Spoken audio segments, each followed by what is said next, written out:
Hi, I'm the Gentleman Cabbie, and in an age where we're permanently plugged into cyberspace, I'm on a mission to bring the art of conversation back to the streets of London.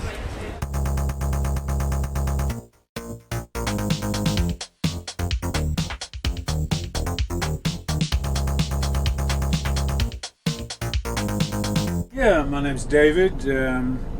I'm just visiting London for today, and what I've done most of my life, I've been a linguist, a translator and a language teacher, but that was never what I wanted to do. I just happened to be good at it. So, today's question is, what's the scariest thing you've ever done? The scariest thing? Well, in the middle of my life, in my early 30s, I felt my life was falling apart, and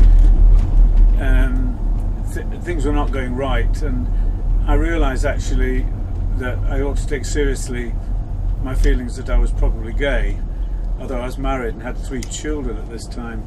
Wow. And I had a kind of nervous collapse, and to try and get over it, I walked with a rucksack for about a week through the countryside and ended up in London, knowing that I was going to try and find a man that I'd have sex with or talk with or to relate to in some way.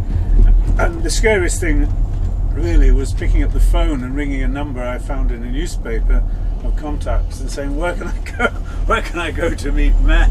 What era was this? About 1975, isn't it? Homosexuality, or what they used to coyly call homosexual acts in private between consenting adults, was legal. Yeah. But there was no real idea of just living an ordinary life as a gay man. No, I felt like, as so many men do in their middle years, they feel life is passing them by, and somehow you're not living an authentic life. Yeah, and then you get to my age, well, I'm 70 in December, and you think life is fantastic and there's so much more time ahead. Oh, really? Oh, yes. That's amazing. Oh, yeah. I'll be happy again in my later years. Well, I say that it's a duty of a man as he gets older to have a good time and enjoy himself, to give younger men something much better to look forward to. Hear, hear. And that's how actually my life has been. It seems to have got better and better. Anyway, you asked me really what was the most scary thing. Yeah. Yeah.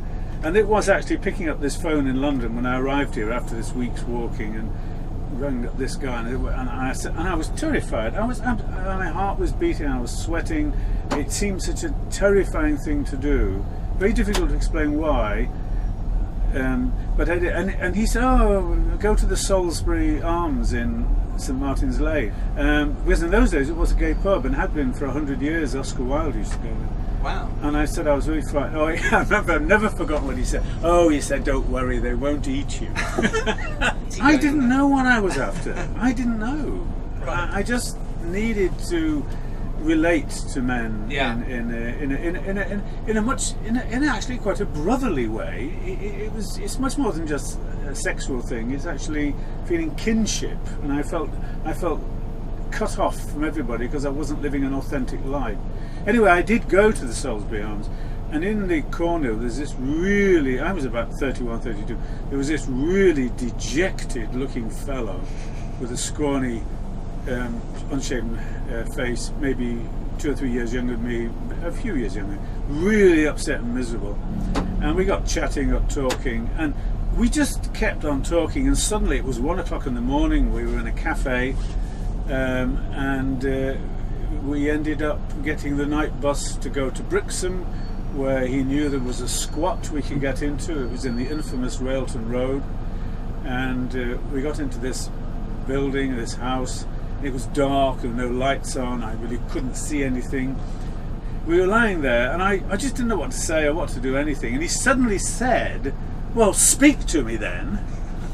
And I moved towards him, and at that moment the rather bristly hair of his head brushed across my forehead, and I've never forgotten this. It was like an absolute shock of lightning going through me. Just the mere contact of his hair going through my forehead was like a bolt of lightning going through me. It was the most thrilling and most exciting thing, and it just told me that what I was doing was right, actually. So it started off with actually what felt like the most terrifying thing to one of the most electrifying experiences of my life. At what point did you realise that things weren't right in your life then? It's not really true that I didn't feel. It's not true that I felt I shouldn't be with a woman. I loved my wife, and I had 3 daughters whom I absolutely adored, and I would not have missed that experience for anything. But did you know you were gay when you got married? Well, no one really knew what gay was. It wasn't like that. I did have quite a serious nervous breakdown when I was at university at Oxford, and I was admitted to the mental hospital, and the psychiatrist said to me, "What do you think's the matter with you?" And I said very quietly, "I think I might be gay." And he said to me famous words which I've never forgotten: "I shouldn't worry about that. If I were you, most young men think that." Now then, just take that on board and think about it. Most young men think that. Well, sexuality isn't a fixed thing. Lawmakers and church leaders and big organisations, they like things cut and dried. Yeah. They like people to be men and women, or black and white, or gay or not gay. Yeah. They want things very straight. But actually, human life is not like that. It's far too much varied. And people say to me, "Do you regard yourself as bisexual?" I said, "Absolutely not. I don't regard myself as bisexual. But I do regard myself as gay. But I would not have missed for anything the experience of being married and bringing up 3 daughters." How's your relationship been with your family since those? Well, my wife and I largely dealt with it by pretending it had never happened, because my marriage limped on for another 20 years. But, oh, really? Oh, I think so, yes. We largely forgot it, largely buried it, and I just swallowed it and so on.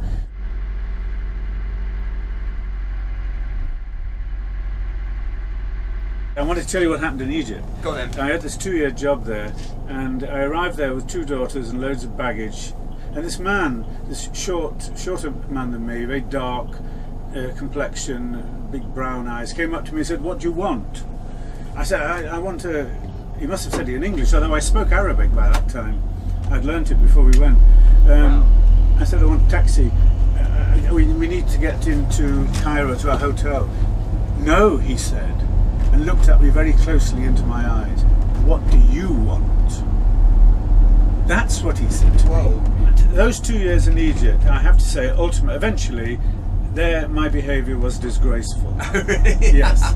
That's the period that I'm ashamed of, really, with regard to my poor ex-wife, who had a lot to put up with. Was there a little bit of messing around going on during? No, a lot. Right. I had 2 long-standing affairs with 2 different men, one in Alexandria, where we were living, and one in Cairo. And then we just carried on living together as if nothing had happened. That's insane. It really. is. Yeah. That is insane. It is insane. I don't know how we did. I don't know how we did it. Quite. What have been the most pivotal moments? Well, all that really, Yeah. all that. What do you do now? Well, the other key thing is that there were essentially 2 things wrong in my life. One was that I was not living as a gay man, because I do have very strong feelings about my attraction to men, and I live with a man now. But the other thing that was wrong in my life was that although I was living as a linguist and a translator, and I love foreign languages and I speak many foreign languages and I was very good at it, that's not what I wanted to do. I wanted to be an actor, a professional actor. Oh, wow. And I joined an amateur theatre. I had been told for many, many years by people that I had a wonderful voice and sounded great on a telephone, and maybe you could have got into one of those kind of phone sex jobs. Well, I did actually. Oh, did you? Right.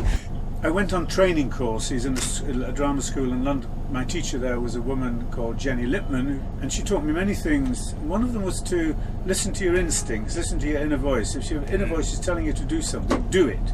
So I did audition for this production of King Lear, which turned out to be a fabulous production. I got a small role as Gentleman, and in it I met a woman called Teresa Critchley. And Teresa Critchley heard that I wanted to do more than just professional amateur acting. She said, "Come and audition for my agency. We're always looking for old men like you." So I did, and I got in this agency. Well, you've only had 1 pennyworth of all my recollections. Oh, is that it? No, there's plenty. You're gonna have to book me again. Okay. All right. So what would you, if you could give yourself, go back in time, Yeah. and give your younger self some advice? Oh, what a good thing to say. Yeah. What would you say? Well, I would say this, and I've said it to other people: listen to your heart and your feelings. Do what your feelings tell you, not what other people tell you or what your head tells you should do. Do what your feelings tell you must do. I remember a very good friend of mine in Shropshire who sort of gave me sanctuary when my marriage was breaking up. I went and stayed with him for a while, and he said to me, he said it takes someone really intelligent like you to fuck your life up like you have. I thought that was a pretty insightful remark, because you think with your head you can make things happen, you see. Well, thank you very much for taking part in the Gentleman Cabbie. I have to say, it's been one of the most fascinating conversations I've ever had. Well, thank you very much indeed. Not a problem. And you do realise that was only the skin off the rice pudding. Bye-bye, see you again. Bye-bye. Cheers, take care. What a fascinating man. Absolutely fantastic. Gentleman Cabbie, there we go.